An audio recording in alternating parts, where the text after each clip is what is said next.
নমস্কার, good morning. তোমরা দেখছো তোমাদের প্রিয় channel exam guide by Nitu. বন্ধুরা, এসএসসি এমটিএস জিকে ক্লাসে তোমাদেরকে জানাই স্বাগত। তোমরা যারা এবছর এসএসসি এমটিএস পরীক্ষা দেবে, তোমাদের সুবিধার্থেই আমি নিয়ে এসেছি বিগত বছরে এসএসসি এমটিএস পরীক্ষায় এসে যাওয়া সাধারণ জ্ঞানের প্রশ্ন নিয়ে এই ক্লাস। আজকে আমি করাচ্ছি 6 নম্বর ক্লাস, যেটি 7ই অক্টোবর 2024 সালে প্রথম শিফটে পরীক্ষা এসেছিল।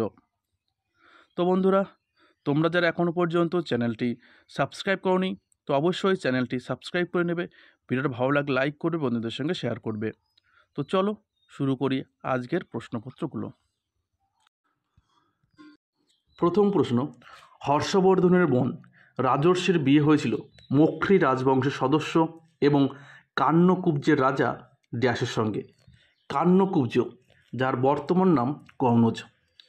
তো কনৌজ রাজ গ্রহ বর্মনের সঙ্গে হর্ষবর্ধনের বোন রাজর্ষির বিয়ে হয়েছিল। ঠিক আছে, তো হর্ষবর্ধনের বোনের নাম ছিল রাজশ্রী, আর রাজশ্রীর স্বামীর নাম ছিল গ্রহ বর্মন। হর্ষবর্ধন পুষ্যবতী বংশের শাসক ছিলেন, আর হর্ষবর্ধন 606 খ্রিস্টাব্দে সিংহাসনে বসেন। পরবর্তী প্রশ্ন, সারহুল হল আদিবাসীদের একটি কৃষি উৎসব, যা মূলত ভারতের ড্যাশ রাজ্যে পালিত হয়। তো সরহুল বা সারহুল কোন রাজ্যের আদিবাসী উৎসব? তো এটি কিন্তু ঝাড়খণ্ডের আদিবাসী উৎসব। ঠিক আছে, আর সারহুলকে বৃক্ষ পূজাও বলা হয়। ওরাও, মুন্ডা এবং হো উপজাতিরা সারহুল উৎসব পালন করে থাকে। ঠিক আছে, তাহলে কোন উপজাতিরা মূলত এই সারহুল উৎসব পালন করে? তো ওরাও, মুন্ডা এবং হো উপজাতি। পরবর্তী প্রশ্ন, নিম্নলিখিত রাজ্যগুলোর মধ্যে কোন রাজ্য ইন্দিরা গান্ধী খালের দ্বারা উপকৃত হয়েছে? তো ইন্দিরা গান্ধী খালের দ্বারা উপকৃত হয়েছে রাজস্থান। ঠিক আছে, রাজস্থানের লাইফ লাইন বলা হয় এই ইন্দিরা গান্ধী খালকে। ইন্দিরা গান্ধী খালকে বলা হয় রাজস্থানের লাইফ লাইন। ভারতের দীর্ঘতম খাল হচ্ছে ইন্দিরা গান্ধী খাল। রাজস্থান বাদেও হরিয়ানা এবং পাঞ্জাব প্রদেশ দিয়ে এই ইন্দিরা গান্ধী খাল কিন্তু প্রভাবিত হয়েছে। পরবর্তী প্রশ্ন, ক্যাশ রিজার্ভ রেশিও বা নগদ রিজার্ভ অনুপাত কী? তো সঠিক উত্তর হবে আমানতের অংশ, যা বাণিজ্যিক ব্যাংককে কেন্দ্রীয় ব্যাংকের কাছে নগদ হিসাবে সংরক্ষণ রাখতে হবে। তো ক্যাশ রিজার্ভ রেশিও হলো আমানতের শতাংশ, যা বাণিজ্যিক ব্যাংককে কেন্দ্রীয় ব্যাংকের কাছে নগদ হিসাবে সংরক্ষণ রাখতে হবে। পরবর্তী প্রশ্ন, নিচের কোন পর্বত শৃঙ্গটি হিমালয়ের একটি অংশ? তো সঠিক উত্তর হবে কামেট। কামেট হিমালয়ের একটি অংশ। কামেটের উচ্চতা 7756 মিটার, আর এটি উত্তরাখণ্ডের চামেলি জেলায় অবস্থিত। উত্তরাখণ্ডের চামেলি জেলায় এই কামেট শৃঙ্গটি অবস্থিত, যার উচ্চতা 7756 মিটার। ইস্ট যখন শর্করাকে গাজন বা ফার্মেন্টেশন করে, তখন রুটিতে ইস্টের প্রভাবের জন্য দায়ী প্রাথমিক গ্যাস হলো কি? তো ইস্টের প্রাথমিক প্রভাবের জন্য দায়ী গ্যাসটি হলো কার্বন ডাই অক্সাইড। ইস্ট কিন্তু ছত্রাক। ঠিক আছে, ইস্ট কি এক ধরনের ছত্রাক। নিম্নলিখিতগুলির মধ্যে কোনটি ভারতীয় নাগরিকদের মৌলিক কর্তব্যগুলোর সাথে সম্পর্কিত নয়? দেখো, সম্মান করা, লালন পালন করা এবং সংরক্ষণ করা, এগুলো কিন্তু মৌলিক কর্তব্যের মধ্যে পড়ে বা সম্পর্কিত। আর যেটা নয় সেটা হচ্ছে সাহস। সাহস কিন্তু মৌলিক কর্তব্যগুলোর সাথে সম্পর্কিত নয়। মৌলিক কর্তব্য ভারতীয় সংবিধানে 51 অনুচ্ছেদ এবং 4 পার্টে কিন্তু রয়েছে। ঠিক আছে, তো 4 পার্ট বা ভাগ এবং 51 অনুচ্ছেদে কিন্তু মৌলিক কর্তব্যগুলি লিপিবদ্ধ করা রয়েছে। বর্তমানে মৌলিক কর্তব্যের সংখ্যা 11টি। নিচের মধ্যে কে 1931 সালের 5ই মার্চ লর্ড আরউইনের সাথে চুক্তি স্বাক্ষর করেছিল? তো এটি হবে মহাত্মা গান্ধী। এই চুক্তি গান্ধী আরউইন চুক্তি নামেও পরিচিত। ঠিক আছে, তো 1931 সালের 5ই মার্চ লর্ড আরউইনের সঙ্গে যে চুক্তি হয়েছিল সেটি গান্ধী আরউইন চুক্তি নামে পরিচিত। পরবর্তী প্রশ্ন, ড্যাশ লাইসোজোমের অভ্যন্তরে হজমকারী এনজাইমগুলি তৈরি করে? তো সঠিক উত্তর হবে এন্ডোপ্লাজমিক রেটিকুলাম। এন্ডোপ্লাজমিক রেটিকুলাম লাইসোজোমের অভ্যন্তরে হজমকারী এনজাইমগুলো তৈরি হয়। কে ভারতীয় লোক ও উপজাতীয় নৃত্যের সাথে মিলিত ভারতীয় শাস্ত্রীয় নৃত্যের সাথে ইউরোপীয় নাট্য কৌশলকে অভিজাত করে ফিউশন আর্ট তৈরি করার জন্য সুপরিচিত ছিলেন? তো তিনি হলেন উদয় শঙ্কর। তো সঠিক উত্তর হবে উদয় শঙ্কর। নিচের কোন মন্দির স্থাপত্যের শৈলী যা উত্তর ভারতে ব্যাপকভাবে জনপ্রিয়? তো কোন শৈলীটি জনপ্রিয় উত্তর ভারতে? তো নাগারা শৈলীটি উত্তর ভারতে ব্যাপকভাবে জনপ্রিয়। পরবর্তী প্রশ্ন, 1982 সালে নেহেরু কাপ প্রতিযোগিতায় উদ্বোধনী বছরে প্রথম সংস্করণে কোন দল বিজয়ী হয়েছিল? তো 1982 সালে প্রতিযোগিতার উদ্বোধনী বছরে উরুগুয়ে চ্যাম্পিয়ন হয়েছিল। ঠিক আছে, উরুগুয়ে চ্যাম্পিয়ন হয়েছিল।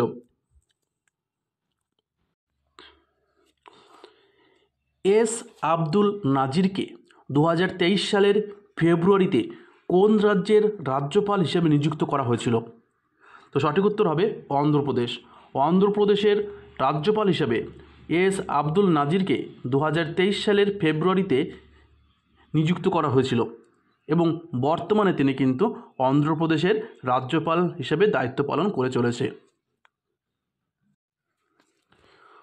2011 সালের ভারতীয় আদমশুমারি অনুসারীর জন্য ভারতের রেজিস্ট্রার জেনারেল এবং সেন্সাস কমিশনার কে ছিলেন? তো 2011 সালে যে আদমশুমারি বা জনগণনা হয়েছে, তো সেখানে ভারতের রেজিস্ট্রার জেনারেল এবং সেন্সাস কমিশনার হলেন doctor C Chandramouli. Doctor C Chandramouli ভারতের রেজিস্ট্রার জেনারেল এবং সেন্সাস কমিশনার ছিলেন।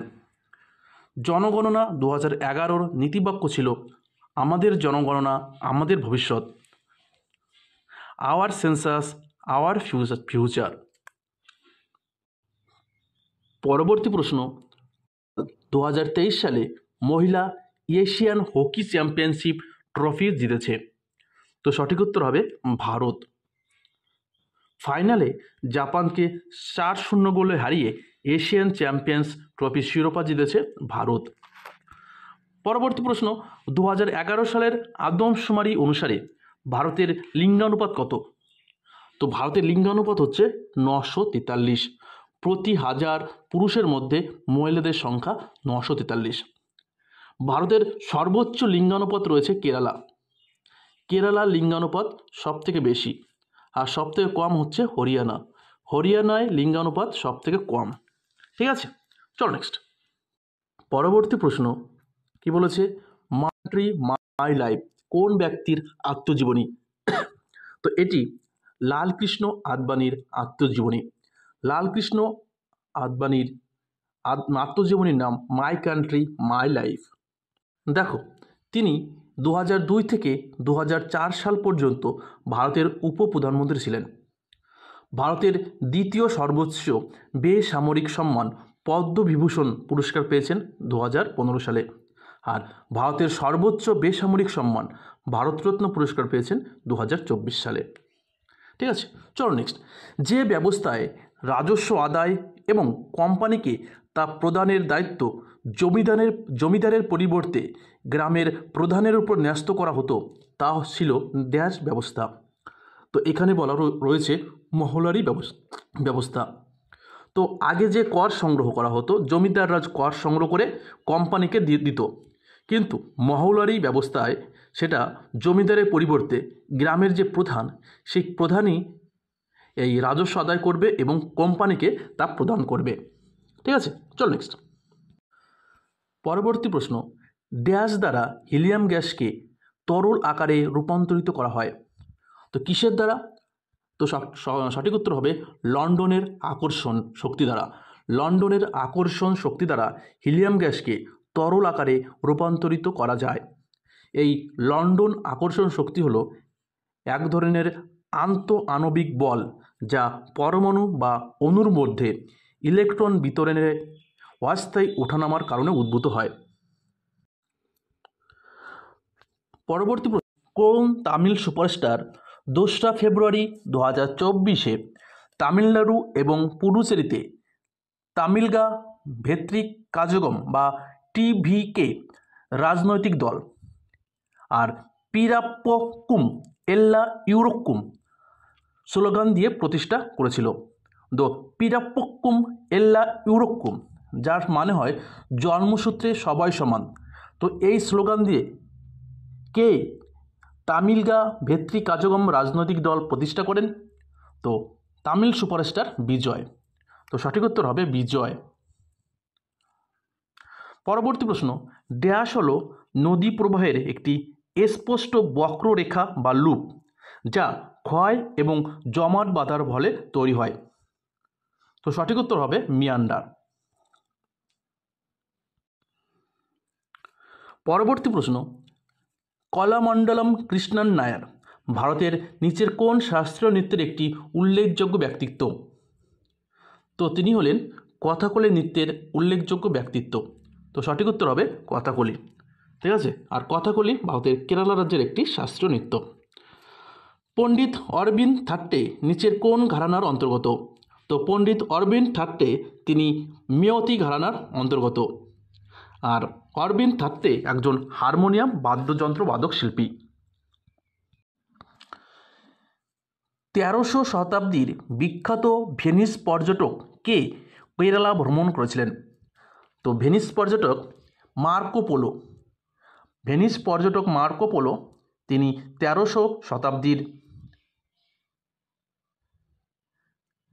কেরালা ভ্রমণ করেছিলেন। পরবর্তী প্রশ্ন, নিম্নলিখিতগুলির মধ্যে কে 10ই অক্টোবর 2024 সালে রাজ্যসভার পদাধিকারী চেয়ারপারসন?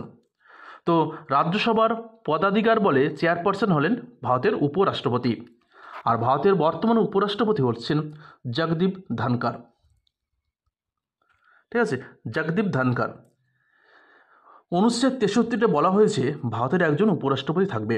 ঠিক আছে, তো জগদীপ ধনখড় তিনি উপরাষ্ট্রপতি হওয়ার পূর্বে তিনি আমাদের পশ্চিমবাংলার রাজ্যপাল হিসেবে নিযুক্ত ছিলেন। তো বন্ধুরা, ভিডিওটা এই পর্যন্তই। ভিডিওটা ভালো লাগলে লাইক করবে, বন্ধুদের সঙ্গে শেয়ার করবে। আবার দেখা হচ্ছে আগামীকাল সকালে। ততক্ষণ ভালো থাকবে, সুস্থ থাকবে। ধন্যবাদ।